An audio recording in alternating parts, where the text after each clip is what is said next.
ഷേഖോന്റെ സ്വന്തം മകനുണ്ട്, വേറൊരു ഇന്റർനാഷണൽ ദായിയായി വരാൻ പോകുന്ന ആളാണ്.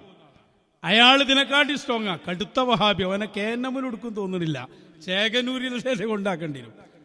കേട്ടു നോക്കൂ നിങ്ങൾ അദ്ദേഹം പറയുന്നത്. നിന്നോട് മാത്രം ഞങ്ങൾ സഹായം ചോദിക്കുന്നു അല്ലാഹ്.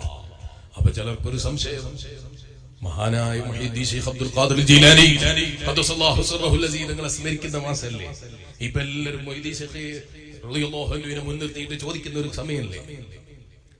നിങ്ങളല്ലേ ഹബീബായ നബി സല്ലല്ലാഹു അലൈഹി വസല്ലം നിങ്ങൾ പറഞ്ഞത് വൈദസ്തഅൻത ഫസ്തഇൻ ബില്ലാഹ്, നിങ്ങൾ സഹായം തേടുകയാണെങ്കിൽ അല്ലാഹുവോട് സഹായം തേടണം.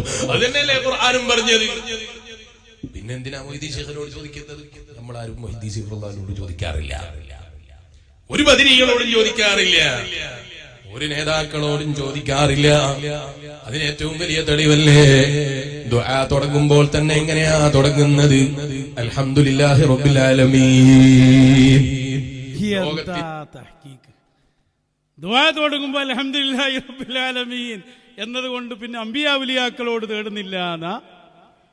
അത് കഴിഞ്ഞ് പിന്നെ നേർക്ക് നേരെയുള്ള തേട്ടമാണ് ഈ പരിപാടി തുടങ്ങുമ്പോ തന്നെ നമ്മൾ പാടിയത്.